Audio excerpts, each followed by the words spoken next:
I've always had an affinity, man, to reach back and to reach out and bring them up, to bring people up, because I've been to the epitome of it and it was lonely.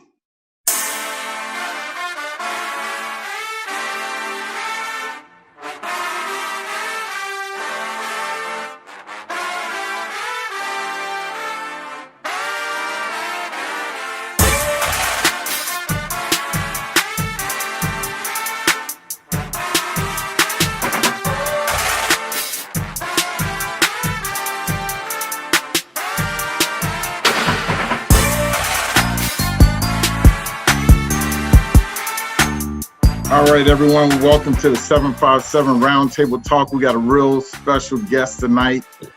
On behalf of my co-founder, Carl Francis, I'm Vernon Lee. This is part of the Hampton Roads Youth Foundation series.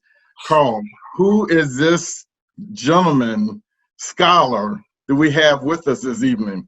Well, first of all, I didn't even bring out his Wikipedia page because he needs no introduction. I mean, this my main man right here. I mean, I'm talking about, and it's almost like it would be a disrespect to go down and list and name Pro Bowls and all that old stuff. Just say Prime and everybody understand what we are, who we talking to today. So, man, look, Prime, look, bro, I know what you do. I know what you represent. And so that's why, I thank you for coming on, man. I know you're busy, got a lot going on. You got some new stuff just popped open. I'm real happy for you. And but I want to thank you for taking the time out today to talk to us a little bit, bro. I really do. Man, I appreciate it. I don't know your format, but I'm ready, man. I'm happy. I'm a high school coach, which if my feet don't touch the grass, man, there's a problem. I love coaching football. I love these kids. I love the youth. I love the nuances that the situations and even the problems that they provide for us, man. But I love it. This is what I live for every day. When I wake up, I was just going over plays. I had to go over all my play scripts from last year to find a couple nuggets that I forgot about to install for week 1, which is next week. So that's how I get down, man. I'm looking over the last year's game scripts. I found about 5 good ones. You got good ones for this year. Yeah. Found 5 good ones that'll cover 4 beaters. You know what, man? It's funny.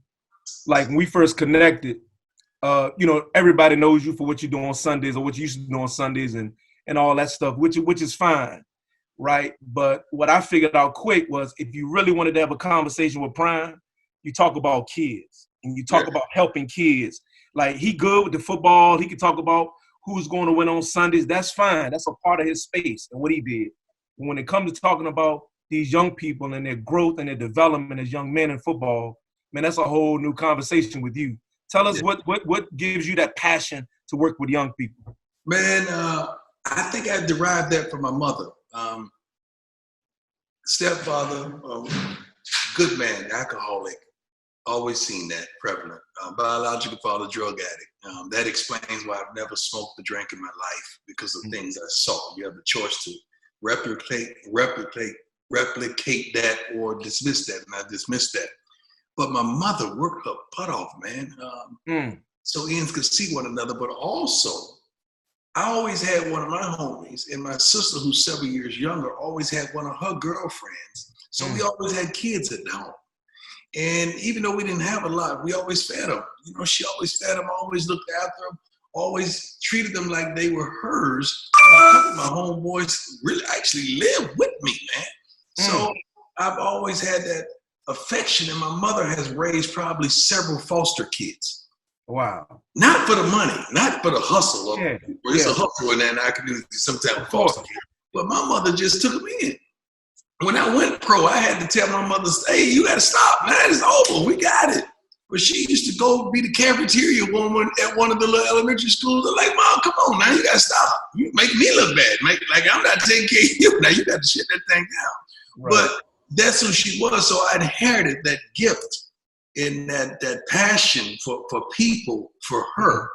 And contrary to my stigma and to my personality somewhat, I'm very recluse, man. I'm out on here on land, and I'm a country boy with a city swag, man. I like to stay to myself, but I love the youth, man. I love tomorrow. I love the people that have an opportunity to make a change today, man. And I love people, I really do. I really do. But tell me about that connection to, I know you like saving lives. We always talk about that because we're in the saving lives business, right? Yeah. That's what we do, particularly young people. Yeah, particularly young people. Man, it was one point in time with my oldest daughter, who's now 30, and my son is 26, soon to be 27. It's when they were kids in the summers, man, they would have all their friends over, and at that time, we were tremendously blessed, so we had a home that could facilitate that. But it was one point in time, man, I counted 14 kids. Every day in the summer. So you got to understand, you got to feed 14 kids breakfast, lunch, and dinner. So I made a whole regiment, a whole workout routine, a whole that. It was like boot camp. You ain't gonna just sit right here and do nothing. Now we're gonna get up, we're gonna work out, we're gonna eat breakfast, we're gonna pray together, we're gonna do that, we're gonna get the word some kind of way during the day, and we're gonna have jobs and chores. And then I made up so much stuff on the weekends. On that Friday, we had awards night. What award night mean? The laziest fool, that whoever won the laziest award of the week, whoever won the most likely to do better next week, or ain't done nothing. We had all kind of hood awards, and who was the best kid in the house of that week, and we had a good time, man. So I've always welcomed in my kids' friends, and I've always had that passion for the young ones, because everyone didn't come up right.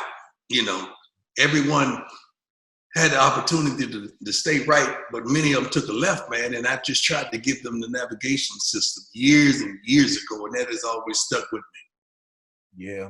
One of the things that, as you know, being a high school football coach, people don't know it. It's a tremendous commitment, and tonight we have a number of coaches on who are in the same business, because to me, my personal opinion, if you're a high school coach and you're not in the life-saving business, you're in the wrong business.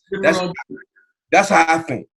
If you're in the care business, first of all, if you're a high school coach, you're the coach, you're the parent, you're the teacher, you're the principal, you're the pastor, you're the ATM, you're the disciplinarian, you're the field guy. You wear a multitude of hats, and if you're not wearing many of those hats, there's a problem with you. I often take things home. Now, I know how to deposit them in the closet once I take them home. But bad practice, man, I had to pray my way all the way home from practice the other day. Bad practice. And I'm like, why don't they get it? God, why don't they get it? Why when right is right there as an option, you choose left? I said, the reason is because there's another option. Because when a child has choices, oftentimes they make the wrong ones. And it's up to us to lead them to down the right path. But we're dealing with a new kid. Oftentimes I go in tennis shoes that's comfortable, or I even put on a pair of cleats, because this generation is the show me. This generation is not like us, because our parents told us because I said so. Right. This generation ain't with that. You got to show them, man. If I want, and I run the offense, I'm running because I'm a defensive back, but I run the offense. If I want to route this way, I got to show them that route. Then I got to show them not only the routes, I got to show them the why. Okay, they in cover 4 from the slot. I got a corner, and I got to stop out here. So that safety has to take that. If not, we got to run that stop, and we going to pause 1 second, run the slant, and we got to flare from the back. They can't deal with that. But you got to really explain all of this for one specific thing. Then you got to make it to the other side of the field and let them know how that works. Then explain that to the linemen, and everybody got to be on one accord. And we're dealing with a generation that don't communicate.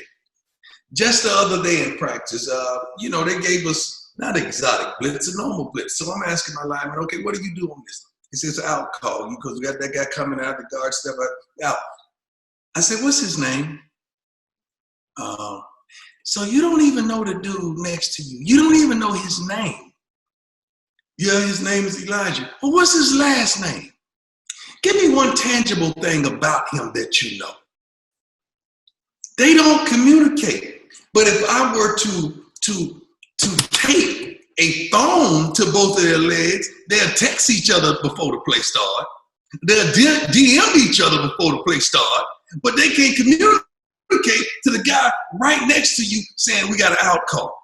And you got to understand that linemen are really subtle. They're really introverts.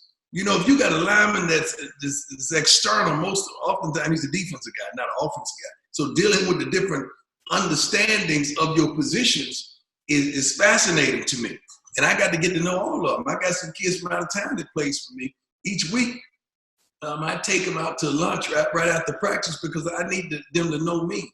I need to develop a relationship because once I develop the relationship, now I can get into their butts. I can't get into their butts with that relationship because now it's just this old dude yelling. They don't know crime. They don't know what I accomplished. They could Google me, but they don't represent seeing it. So they just know this old dude yelling at them. But if I have a relationship that gives me an entry level, a tremendous entry level. See, yeah. And I think you just said something in terms of relationship and getting to know kids because everybody's different. Everybody's different. So it's that old saying, like, I think Bill Parcells said, and I might mess it up, but it's like, I might treat everybody the same, but everybody's different. Like, everybody's not going to get the same treatment because everybody communicates on a different level. And I got to be able to poke you in certain areas to get you going. But you got to know those guys. Exactly. You got to know who can't take the yelling, who can't, who needs the yelling. You got to know those type of guys. You got to understand that it's a touch and feel type of thing because you got to know who's who. It's almost like you're functioning out there on that field with a multitude of walls. Okay, I can yell at this guy, I can't yell at that guy because yell at him, he gonna get sensitive. Forget that guy. If he's sensitive, he done for the rest of the game. He is out of there.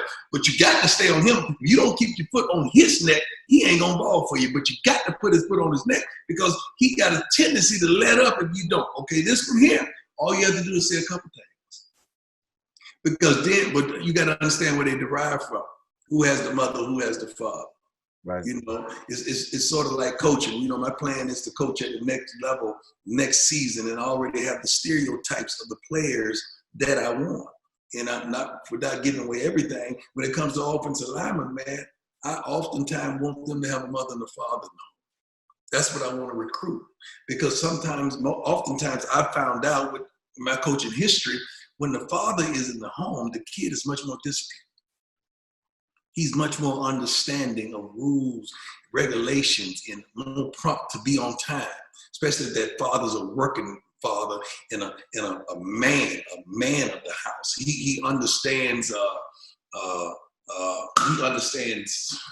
not endurance, but he understands. I can't even gather the word that I'm trying to find right now, but he understands the nuances of life somewhat, that he has a decision he has to make oftentimes, and he has to do it right. He has to be not only acceptable, but he has to live a right life, the right life like his father does. And oftentimes when you get a lineman who patterned himself with a dual family home, you get somebody that you could depend on, that you could count on. Now, defensive lineman, I want totally opposite. I don't need you to have no mom and dad in the house. I want you nasty. I want you mean. I want you with you know, no DUIs, but I want you risk. I want you to the point that I got to keep my eye on you. If you got a tattoo on the back of your neck, that's cool with me. All right, I'm gonna keep you under control, but I want you nasty, man. I'm just giving you a couple of stereotypes how I want. Yeah, because oftentimes the linemen are really cerebral, man, offensively, defensively. And you look at the stereotypes of guys that we understand in our league that has been very, very dominant. Yeah, there's somewhat similar types. And these type of guys that I'm looking for. And these type of guys that I have. But also when you have that mother and that father in the house, that kid is a staple kid. So he's not going to be nasty. He's not going to be mean. He's not going to have none of that in him, right? But he's going to do what you ask him to do, and that's what you want from your offensive side. Man, I love it. I love it. Vernon, I'm going to turn it over to the coaches because they're the ones that really want to talk to Prime and get some of his ideas and thoughts. So can we turn it over to a few questions?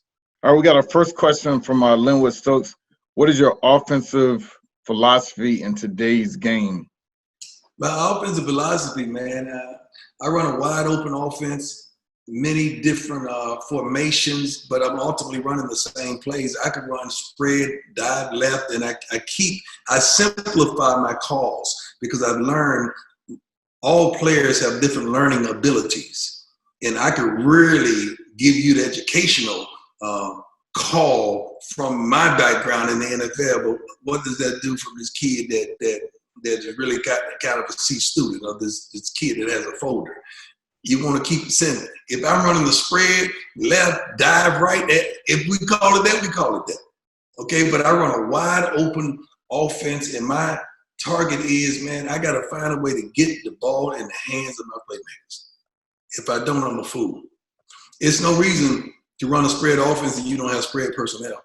It's no reason to run too tight offensive formation with two receivers and one back, and we call it double tight, double wide, and you don't have a line. It don't make no reason. You got huge splits and your line is slow and they don't have no feet. You got to understand what you have and base that offense around what you have. But if you have what you have, man, you want to keep it simple. You want to do a multitude of things out of simple things, but out of multitude of formations, if you can. Because one thing that the defense, they don't like is movement. They don't like movement at all. They do not like movement. And if you got a quarterback that's knowledgeable and can spin it, you go a long way. You don't need a bunch of dogs. You probably need about 4 or 5 of them. You can hide a couple guys at certain positions, but you can do some wonderful things. But you want to play smart, you want to play fast, and you want to play tough. Smart, fast, and tough. So a lot of thinking, that's going to eliminate being smart. You can't play fast when they're constantly thinking. And you got to develop that mental and that physical toughness in your guys.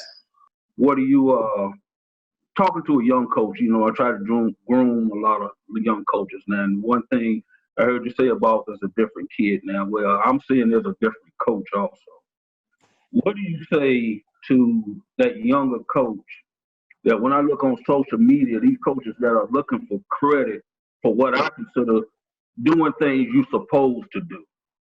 You know, kid gets out here, they sign, and all you see, they post more than the kid does about blessed to sign here, sign there. What do you say to that coach? Because I'm about being committed to a life of service. You know, I did coaching about 30 years. I'm in my 4th year now as an AD. What do you say to that coach, that young coach now, when they're getting in this game and getting in for the right reasons? Well, a lot of these coaches getting in for the wrong reasons. They're getting in to be seen, to be heard, to be noticed, to garnish likes, to get retweets, and to be that guy in the neighborhood. I don't ever recall my high school coach even thinking like that. I can't even fathom that understanding. And from your tone, you seem to be old school like I am. And there's a difference between old school and old fool. You just old school. And we're not going to be old fools to the trappings of life that these youngsters are coming in with. Now, it starts off with the parents as well. You know, once upon a time, we sent a kid to practice, and he was in the hands of the coach. If a kid came back home and said, that coach is messing with me, you know, the parent back then said, well, what you did? See, nowadays, you say the same thing. Now, here comes the parent and the kid coming to practice in the car, and they filming everything, you know, because they want to take you to the 6 o'clock news. And it's just a different game. See, these coaches, and you're 100% correct, the coaches are changing. The kids are still running the same game, still doing the same stuff. You got a couple kids on there. Just say you got 11 kids. You got 2 leaders. You got 2 who ain't got no business on your team, and you got 7 in the middle. All right? Now, the 2 leaders and the 2 ain't got no business on your team, they fighting for the 7. You got to make sure those 2 leaders going to win that fight, because that 7 is undecided, and they don't know what they want to do because they're followers. It's the same thing in coaching. You can't have more coaches that really don't want to be there or just sitting up there for a stipend or the attention, more of those guys than the ones who really want to do stuff. So you got to understand, as an AD, you got to make sure, and I use the old Bible quote, and this is why I think I've been successful as a coach, because the Bible told me my rod and that staff, they comfort me. That rod is the extension of my hand. That rod is what protrudes out of my mouth. That rod is the way I go about stuff. But that staff, God, coach, they got to comfort me, man. That staff got it. If I got something to do for the NFL, I'm out of town. That staff got to do what I would do on that particular day. They got to comfort me. You shouldn't have to hover over those young ones, coaches, and make sure practice is run on time and run professionally. And they have a schedule. A lot of coaches right now winging it. They ain't even got no schedule. They just winging it. And then it's a lot of standing. You got a multitude of kids are standing around, and those kids are not being developed. You got to develop that, because there's somewhere in the season you're going to have adversity. Somebody going to get hurt that you counted on, or something going to happen, or maybe that kid flunks out that you counted on, and you have not yet tried to develop that other one. And you can't play favorites. But a lot of these coaches right now, man, they own something different. And the best thing we could do is to try to give them a guide and teach them, reach them and teach them, correct them, but yet protect them, because they need to know. A lot of them just don't know. Mm-hmm. All right, we got some more questions coming in. If you got questions, just hit the raise your hand button on the bottom of the screen and we'll get you in. Prime, we got a question from Coach McKay. He says he's a young high school coach and he was curious on the different paths to get into college football coaching. Let me tell you something, man. I'm going to give it to you as raw and simplistic as possible. Coaching is about relationships, man. Like, I know for a fact that I'm going to be offered a college job next year. And by the time you get to me to ask me about that job, I've already assembled a first staff and a second staff and possibly a third staff if I can't get those guys that I desire. What I'm trying to say is coaching in college at the next level is really about relationships. I can't begin to go on a journey with you and kids are involved and I don't know you. I got to know you through the fire. I got to know you through the storm, because when it gets hot, I got to know that you got my back and you got to know that I got your back. So it's nobody that Carl is going to recommend to get on here without a relationship, to talk to y'all, to pour into you. It's nobody that I'm going to bring to do anything tangible with kids or financially if I don't have a relationship with you. So some type of way, I don't care if you have to start at the ground level, but you got to develop a relationship. See, everybody talk about minority hiring in the NFL. Oh, I love it. You know why I love it? I don't know how many African-American coaches that we have as head coaches, but if those guys aren't hiring African-Americans as defense and offensive coordinators, we're not going to never see change.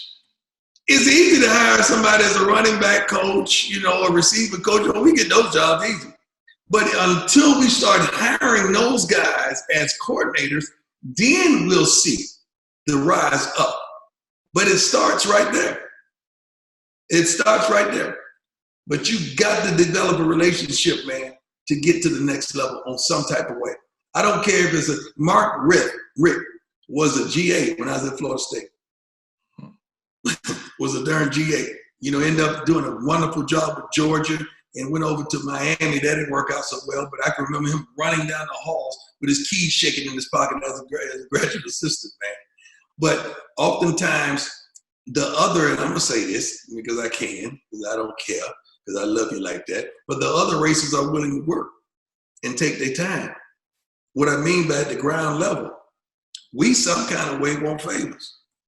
We want to jump right in at this certain level. Oh, that's beneath us. That's why a lot of pro guys don't get into the NFL, because we feel like, man, shoot, I'm prime, man.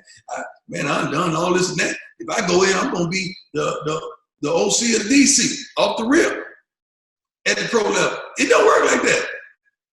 It don't work like that. First of all, you got to get in at the ground level and work your way up. That's normally how it works. But we don't want to hear that. We feel like our credentials should get us somewhere else. Speaking that truth. You got to have some heck of a credentials to do that. It can work, trust me. I know. But you got to have some heck of a credentials. All right, we got another question for you. Again, if you got a question, hit the raise hand button and we'll get you in. Let's see. So this one goes back to a little bit more on the defensive side of things.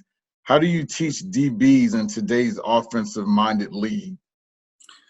And I guess when they say league, I'm thinking at all levels, or particularly at the high school level. It's a lot of different teaching going on. It's a lot of coaches are teaching their scheme. It's a lot of coaches developing players. You got to figure out who you are. Like some guys, especially at the high school level, they just run the scheme regardless of the players. And some guys are saying, you know what, I'm going to develop this player to the next level. In the process, we're going to win, but I'm going to develop this guy to make sure he gets on to the next level, not scheme.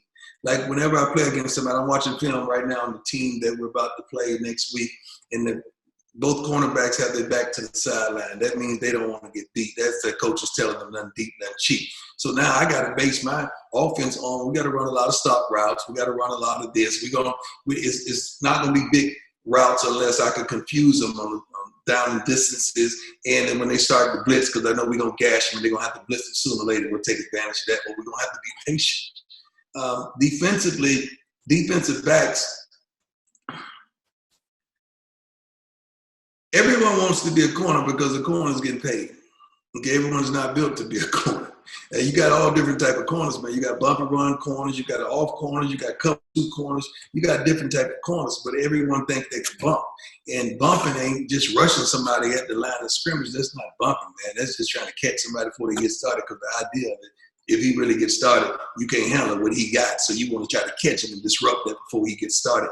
And it's hard to really teach that position unless you really know that position or get some input of that position, because your lack thereof of cornerback play can get you eaten alive at the next level.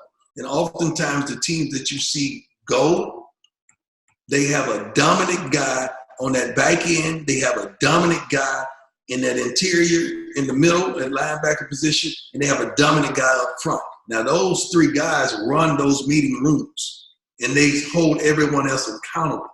So even if the guy's not dominant, you want that guy to be professional so he can run that part of your group. So if you take your eyes off for a minute, don't worry about it, because he's going to hold everyone accountable.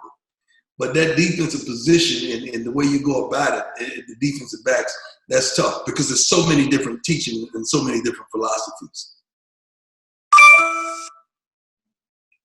All right, we got another one in the Q&A. Again, if you want to ask a question directly, just hit the raise hand button at the bottom of the screen. Oh, this is a good one, Prime. As a parent coach, what is the best and worst aspects of the current college recruiting process? The current college recruiting process? College recruiting. As a parent coach of high school? That's right, yep. So as a parent and coach, currently, what is the worst part of the college recruiting process? As a parent, dealing with some coaches who are focused on just winning and not your child getting to college. Here in Texas, coaches will tell these kids, quit. My job is to win, not to get you to college. And to me, I don't understand. It's the direct opposite to me, because it seems like if I could get the multitude of my kids to college, I won. That's victory to me. Although we won state titles, but I get that state title back if you give me 5 more kids off that roster that went to college. Because that's what it's about, getting these kids to the next level so they can affect and infect the potential communities that they derive from. As a parent, that's tough when a coaching staff is not putting in the necessary work to get that kid to the next level or developing that kid for that Friday's game. That's tough for me. Now, as a parent coach, That's tough, man, because I don't ask my son to be the best. I ask him to give me his best. And I know when he's giving me his best. I'm very critical of him. I treat him like if you came to our practices, you would know which one was my kid until you took off his helmet and looked just like me. But it's no favoritism. Matter of fact, I'm probably harder on my kid. Shiloh's going to South Carolina than I am on other kids because I have an expectation of them because they know better in some instances. As a parent, as a coach dealing with the colleges, seeing the favoritism in the it's not going to say good old boy network because the brothers do it too. But the favoritism, like if a kid has 4 or 5 stars and my kid just whooped him, you want that kid with the star because you think that kid is going to earn you more accolades because he has a star. And I'm telling you, that kid with the star, somebody that gave him that star, trust me, I could call right now and get any kid 3 or 4 stars because I got that kind of juice. And I know how they do it. But oftentimes we overlook some diamonds, man. Some diamonds because they don't have a star by their name, and then you're trying to sell them to a college. And oftentimes what I do, if they come in for kid A, who's a 3 or 4 star, you best believe before they get to see anything, transcripts, anything, they're going to see kid B, C, D, and F. Oh, you going to have to play this game with me. Before you get him, you going to watch this kid. Just in case you may have a friend, another partner, homeboy, who needs somebody that you're in friendship with at another school. He may come out and say, hey, man, Prime got a kid that I wouldn't even want to see him, but he showed me this D tackle. That's a dog. You probably need to call that. So we do a lot of that as well. But as a coach, it's tough to kind of get these guys off the one thing that they came for just because these guys have some accolades. Because I'm at all the unarmored camps and I see all these kids and I see some of these kids with these accolades, they ain't built like that. No, God, they ain't built like that, especially against some heat. So I tell my kids at camp, if that joker's a 4 or 5 star and you don't have no star, you go get up there and whoop him. Day one, first play, whoop him. And I want you to wear something light and flashy so they say, hey man, that dude with the red shoes, man, that dude got some, do not blend in when you go to the camp. We don't play the blend in stuff. We play the standout stuff. Yeah, that dude with the orange shorts, boy, that boy got something right. That dude with them yellow gloves, we gonna stand out some type of way to make sure we try to get that offer. And once we get that offer, based on who that kid is, you're gonna accept that offer. You ain't got time to be playing around, especially right now in this COVID situation, in this pandemic stuff. There ain't gonna be no visits. Yeah, coaches don't have a lot of time to recruit either. They gonna take what they can. So when you get that offer, you better take it. All right. Hey man, what's going on? All right. What's going on? Good seeing you. Good to see you. All right, good seeing you, Prime. Thank you for joining us on this call as well. I coached at Norfolk Christian High School. It's a smaller high school in Norfolk, Virginia, right?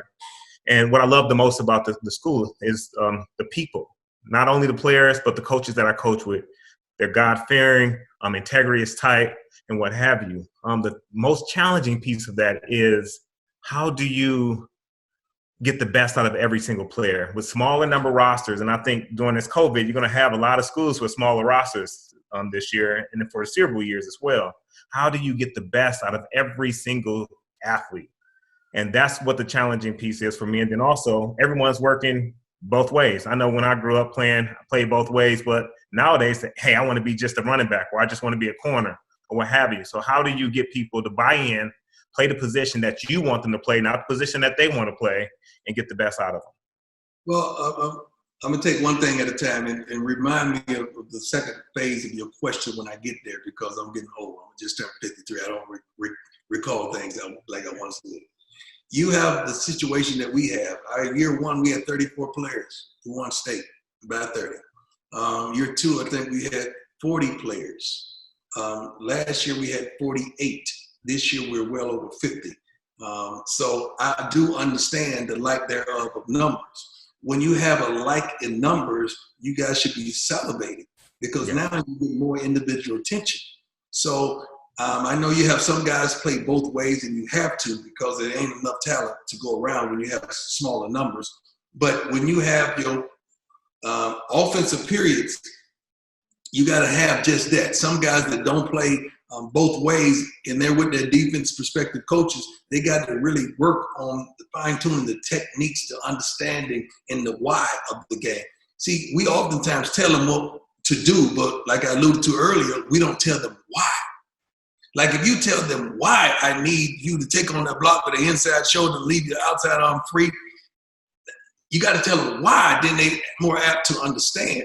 And kids these days are video-centric kids. So find a way to send videos to their phones of what you want.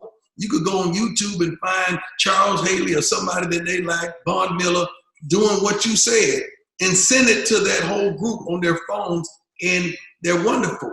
Zoom is incredible. We did the whole off-season during Zoom when the pandemic was really at its highest. We did a lot of teaching and a lot of focusing, and I got a lot of guys like Tony O'Brien and Ray Lewis on to talk to our kids to try to inspire them and encourage them. But then when you find a kid, I got a big kid that came from Mississippi. The kid is like 285, 6'4", 285, and the dog thought he was a tight end. I said, son, I could send you to the HBCU all day long, and you're going to play tight end. But guess what? After that, where you going? Look at college football, Power 5, and tell me how many 285 darn pound tight ends that you see. I said, it ain't going to be like that. Now, we could do that so you can be happy, but if your dream is to take care of your mama for the rest of her life, you're going to have to listen to what I say. I said, son, you're a guard. You're a guard. You can run like a deer. You're physical. You're aggressive, but you got to want. See, offensive players, you got to want to block somebody. Defensive players are easy to go hunt, to go tackle somebody. That's natural, you know. But to want to block somebody, to kick somebody, keep somebody off him, you got to want to do that. So getting them to buy in and to understand your vision for them and make them understand that you have the best interest at heart, that you're trying to help them elevate to the next level, that's how you get into those guys to hopefully get them to buy in and to do what you want to do. But you got to make it challenging to them. You got to make it fun. And it all this starts with a relationship. See, one of my big kids, 6'4", 340, he's a left tackle, but he's really a college guard. We playing him at tackle because he liked that, but he's really a guard. You know, he came up to me the other day, want to wrestle. I said, I don't do that with kids. I don't do that. I don't do that. I don't play around. You're going to understand me. I'm your coach. I'm not your homie. I'm not your partner. I joke and clown with you verbally, but to grab it and tell you, we ain't going to do all that. You know, we ain't going to do all that. So you got to keep that barrier, build a relationship, but you got to keep that respect barrier there. Give me the other phase of that because I don't want to make sure I forgot something. No, I think you answered them all. The last phase was how you get someone to play a position that they don't want to play. Yeah, and you answered that as well. Thank you. Yeah. You got to show them, and they got to believe you that it's for their best interest. I moved a kid that is a slot receiver, was having a bad camp. I moved him, had a bad 707 a couple weeks ago. I moved him to running back. So I just moved him back over to let him get some routes at receiver just yesterday. And I put him aside after practice. I said, son, you know why I did that to you? He said, no, sir. I said, I need you to be versatile. I don't need you just to be a slot receiver. I need you to be versatile so when people see you at film, on the film, they say, dang, that kid plays slot and he plays running back and he could block and he could run and he could run after catch. I said, your versatility is going to broaden the scope of you getting an offer. If I just leave you right here and you have a bad game right there, that's all you got. But if I put you here and here and find ways to get you the ball in your strengths, because your strength is not running vertical. Your strength is He's a little water bug. I got to just find ways. I say it's on me to make sure you're successful. And then I get buy-in because he know I'm trying to look out for him. I'm just not disciplining them and putting them in a bad situation. I'm trying to better their situation so ultimately they go to the next level. Oh, we getting some jewels. You passing out the jewels tonight. All right, we got Coach Spade. I hope I'm not mispronouncing your name there, Coach. His question is, what are your thoughts on best 11 versus 2 platoon in high school football? I say you put your best kids on the field, but you got to understand that linemen can't get down like that. A lot of linemen can't get down like that. You can't have 5 linemen going both ways. And the one thing you really want to protect is your center. I don't play the center game. Center go down what you got. A young kid that's scared. And then if I see that young kid that's scared, I'm going to make sure we go to a 3-4 to try to whoop him, and I'm going to jump offside to hit him on that first play just to try to punk him. That's the mind games we play.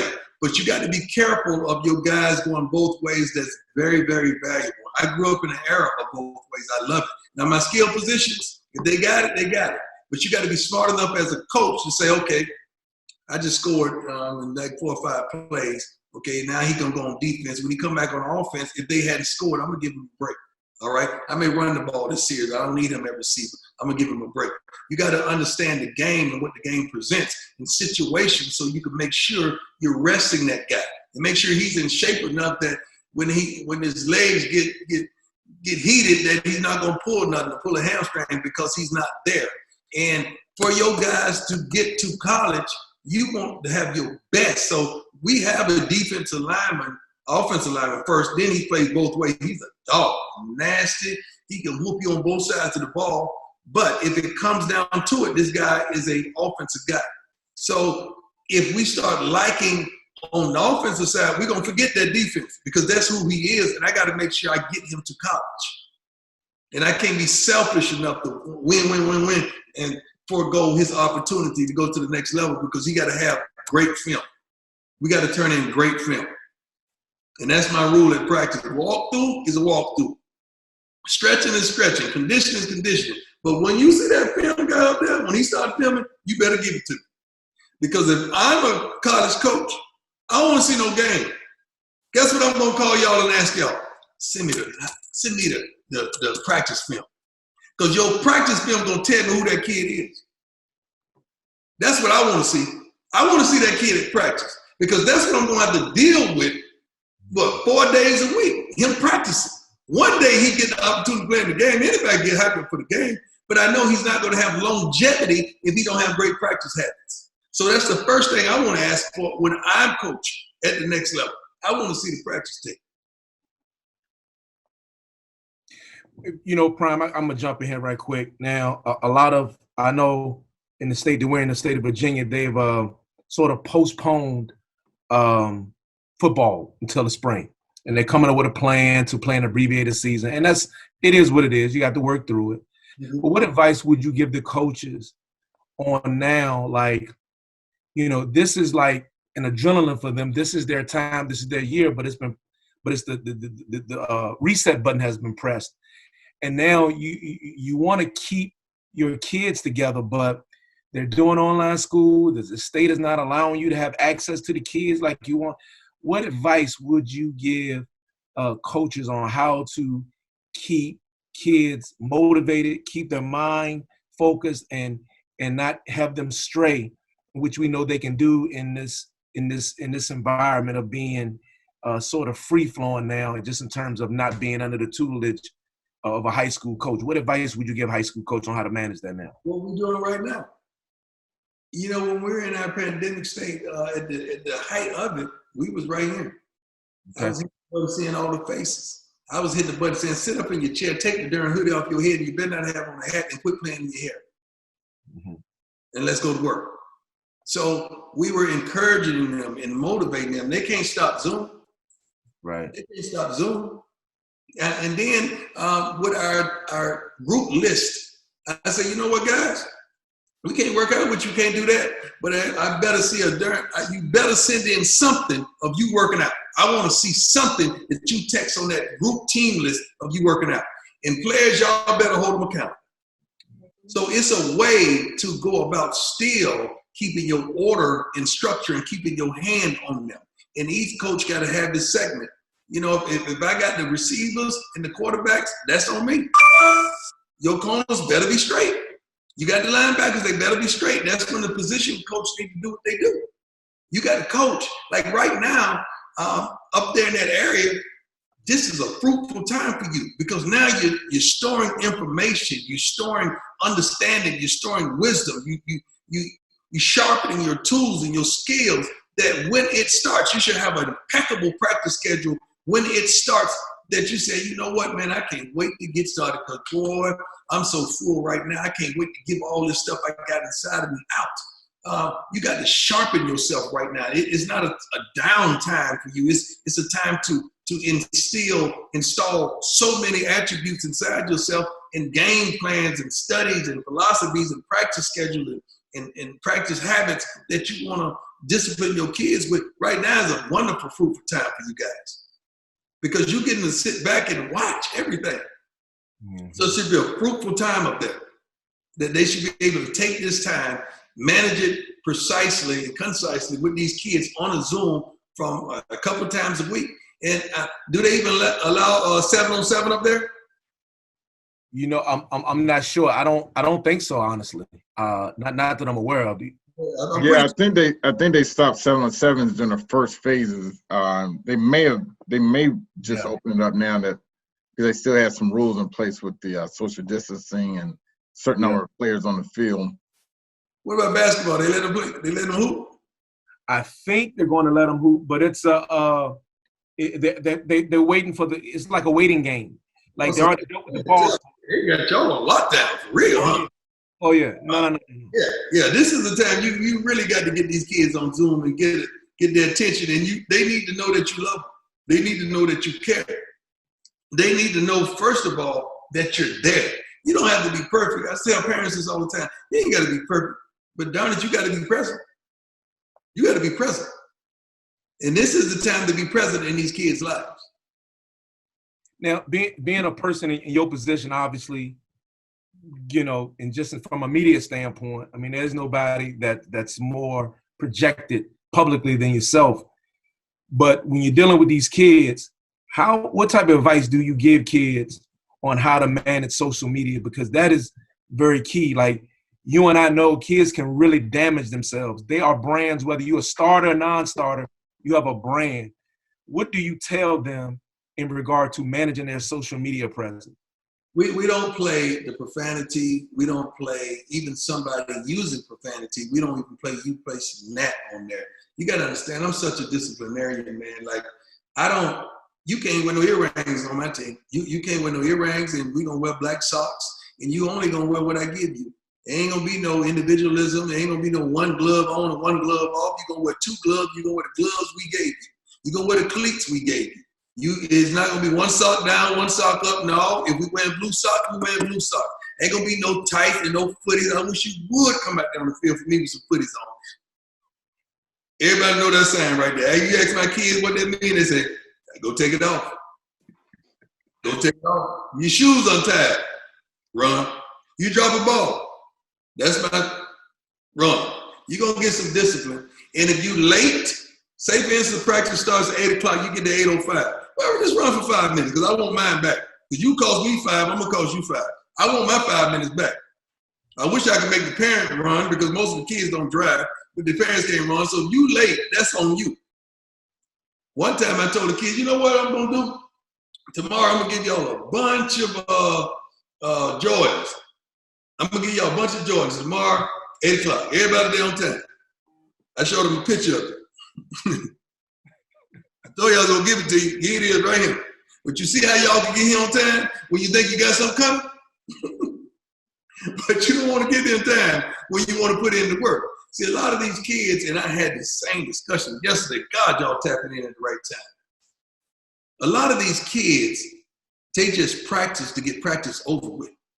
They don't practice with purpose. A lot of coaches just coach just to get the day over with. They don't coach with a purpose. What is your purpose of today's practice? What do you want to get out of today's practice? Well, I got to work on the short yardage. I got to work on the red. So you got to get something out of it. Okay, that play ain't going to work. I don't like the way we flow with that. Let me get that out of here because you don't need a bunch of plays down there. You're not going to be down there a bunch. Hopefully you can win before you get down there and score. But if you in that zone, you don't need but a few plays. You don't need but a few plays down there, man. That's it. Don't overdo it. So it's a lot of things. We got to practice with purpose, man. We got to live our days with purpose. My lady tell you, man, that 7:30 come around and 7, if I'm still in the bed, that's a problem. Because I'm like, hey, man, I got to do something. I got to go work out. I got to do something. I'm not an idle person. In my mind, when I'm sitting there, if I sit too long, she'll say, what you think about it? I said, baby, that darn screen was garbage at practice today. She don't know nothing about no screen, but I'm sitting up there thinking, how can I do that? I'll put a whiteboard right by the kitchen table. So it's 7 o'clock. I can sit right there because when I'm at the table eating, I get a lot of thought. So I get right there. I can draw something up with the defense up there. So you got to have a purpose for everything you do. Absolutely. All right, we got some clarification on the 7-on-7. So there are 7-on-7 clubs that can happen in Virginia, but they're not. The high school teams can't sponsor 7-on-7s. You call your team a club. You get one of the knuckleheads that you trust, one of the parents. If you do, you call your team a club. That's how you got to do it. That's how we do it here. Your team is a club. They don't need to wear your school colors. I don't care if they wear white T-shirts. They need to work on their game. Then just further on your coaching philosophy, Coach Hines had a question. How do you coach to watch film and see what you see? That's a tough one. That's one that I wish I could be here with you, because the understanding of when you watch film from a player perspective. Let me give you from a player's perspective. A player's perspective watches film and he only watches himself. Don't watch no one else. He watches himself the whole darn play. That's it. We just want to see what he's doing. He has no regard for nothing else going on. He just watches himself, and that's the wrong way to watch film. As a coach, when you watch film, you're trying to watch things as a whole, and you're trying to see where your holes at. You're trying to see where your holes at, where your minuses are, so you could fill those holes. When you watching and scheming, when I'm watching another team to prepare against, the first thing I'm looking for is their holes. I'm looking for the defense. Okay, you got 34, 43. If I got a 34, I know, okay, my center got to bring it. He got to bring it. Although he's going to get some help, but he got somebody in front of him. I got to make sure he's straight on his snaps with a body in front of him, especially if it's an aggressive body in front of him. I need that ball there. That ball ain't going to be there. Something's wrong. So I got to put somebody that's trying to whoop him all week to make sure he's ready. Now, secondly, I got to find your holes on your defense because I'm going to exploit that. That's what I'm looking for. I'm looking for who's the softest one on that line. Oftentimes, your coverages are told by your linebackers. Most people look at the secondary, they tell a lot of the coverage, but your linebackers, if he's over here, that means somebody's coming from there. If he's over there, that means somebody's coming from there. It's easy to figure out, and that's what I teach my son, who's the quarterback. If your guys got their back turned to the sideline, they're scared, they don't want to get beat deep, so we're going to be able to just dink and dunk all the way down the field, and we don't care about that. We're not impatient. A lot of coaches get impatient. They want to hurry up and score. We don't care. We're going to score. Sooner or later, we're going to dink, dunk, and we're going to run out of field. Next thing you know, it's a touchdown.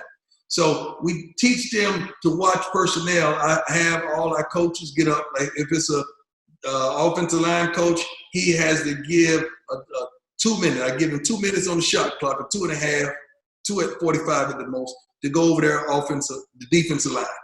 Tell me the attributes. Number such and such, his name is such and such. He's 6 foot, 220 pounds, and then I may stop him right there. So you mean to tell me this joke in front of you is 220 pounds and you 280? So right now you better whoop him. All right, you better whoop him. So he'll give a whole scouting report. We'll give a whole scouting report on their team, and then we want to watch some film because I want to know what they're dealing with. I don't want to do that, but I don't want to do that before the film. I want to do that. I want to do that before the film, not after the film, because I want them to know what they're looking at. Because this kid could look like Tarzan against his team that he played before, but he really is Jane, and he's 175 pounds. And you better pick him up and put him in a darn first water bleachers. So we're watching to see where their weaknesses are, see what we can take advantage of. And I may stop and say, okay, right now we have a tight diamond, a lead right. What is your responsibility to make sure they on point? Well, I got to get upfield shoulder here. I got to get there. And I question them to make sure they're watching what I need them to watch. But watching film, most kids gonna sit up there and watch themselves, man. They ain't gonna get nothing out of it. You got to teach them. You got to teach them, especially down the distances. Yeah. All right. We are at the top of the hour. Went over a little bit there. Well, Prime, before you jump, I want you to give a quick brief summary of your new partnership, man, with Barstool. I want you to tell everybody, man, we excited, man. Congratulations, man, on that. I appreciate it, man. I've lived a tremendous life. God has been good. The NFL has been phenomenal to me. But I've always felt like I was underused. I've always felt like, even when I played ball, I was always telling them, hey, man, let me play some offense. Dog, let me, I'm bored over here on this island. Ain't nobody trying me. Let me play some offense. Let me run back punch. Let me do it. You know, so funny I'm getting off course, but you know when I played in San Francisco, you know I never ran a punt or a kickoff that whole year. I know. I saw it. I checked it. But I'm saying I never did. You know why? Because my dear friend, my former teammate, Dexter Carter, and I couldn't do that to him. But could you imagine being there the whole year saying, oh, boy, let me get my hands. So I didn't really, the only way I got the ball was to take it. I had to take it. But I've always felt like I was underutilized at the network, because when you're on a set and they're in your ear and you asking me about the Dallas Cowboys, I only have 30 to 45 seconds to exhaust my thought. Then I got to give it to the next guy.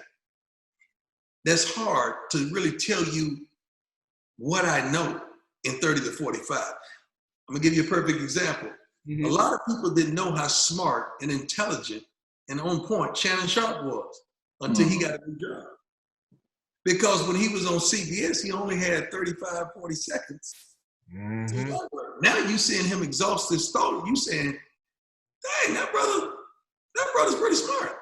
Yeah, Shannon doing it. Yeah, definitely. Having your own platform that you can control all the content is a blessing, man. Like that's a home run for me. And it's funny how God could move you and shift you. And I always understood the shift. And I always heard God's voice clearly. I've always been able to hear him clearly. And I was ready for the move. And I knew I was going to make a move. But for it to come plentiful, like, I don't have to ever leave the house for nothing but to go coach. So everything I do is from my home. Every show I shoot is from my home. And they're bringing me in on a whole new audience, which is 18 to 34. So who am I coaching when I go to the next level? That demographic is my demographic. So to be able to articulate myself and get the word out to them, because I have a lot of opinions. Just like the gentleman just tried to sneak the girl in, from Seattle. He just called you. Did you see that? I saw that. He dressed her up like a player. Yeah, he had to dress like a player. Like, I don't condone, but I understand. I condone it one bit, but I understand. But then I'm thinking, wait, shooting at the dude. What about the girl? She gonna dress up as a dude to go come off them drawers in a hotel. Then what about coming out? I understand getting in, but coming out. Like, when did you plan on leaving? Or do you have your head down? Like, we can't just shoot at him. We got to shoot at her too, because he's just not the culprit. What about her? It's so many things I want to exhaust because I want to tell stories about. I do understand. Yeah, I wanted to get out. I remember getting in the trunk of a car, and one of the little managers drove me out. Straight to the hotel. I get out the truck. I'm good. I'm out. You gotta have an accomplice. And you guess who that guy was? Jeremy Bates. No. Jeremy Bates. I know Jeremy Bates. NFL coordinator. Offensive coordinator was my guy that used to take me out. His daddy, Bates, Jim Bates, was our linebacker coach. I understand. I don't condone. So it's a lot of things in life I want to talk about, but man, I get to control my own content. I get to elaborate on what I want to elaborate on. Then I'm getting to give brothers jobs. Me and Jamie Dukes been tight since I was 18 years old at Florida State University. I know Jamie. Yeah. My first $100 handshake when I ran back and kicked a punt against Florida. He gave me $100. I said, "What's that for?" He said, "Man, don't worry about it. That's." So I took 2 steps and walked off, and I said, "I wonder how much they gave him because he just gave me 100. I wonder if I had some more. And you know how Jamie go. So I get to employ one of my partners that's been down with me, man. Yeah. Since I was 18, so I get to bring him back. He's very smart, very intelligent, very articulate, and he's gonna be my point guy. So, you know, I'm able to give guys jobs, you know, and I love it, man. You know, one of the things I admire about you, though, honestly, is that, and I know Jamie too, you know, and we talked for a minute when he was on the network and stuff like that. Very passionate guy, but you've always reached back and he picked up guys like what you doing for Nate. I love it. Charles been through some stuff, you know, great guy. Great guy. But you always got time for everybody, all your teammates. I remember one time you was with San Francisco, and I had a guy with the high school with that played with you from San Francisco. His name was Todd Kelly. But after the game, you said, I'm not taking any pictures except with my teammates' families. My teammates' family first. Like little things like that, you always took a lot of passion in, man. And I watched that from afar, how that said a lot about you. Because like you say, man, you know, the prime, you know, we all know the lights, cameras, action, and we know why that exists. But and a good friend of mine, Melvin Bratton, really done gave me some real hardcore story.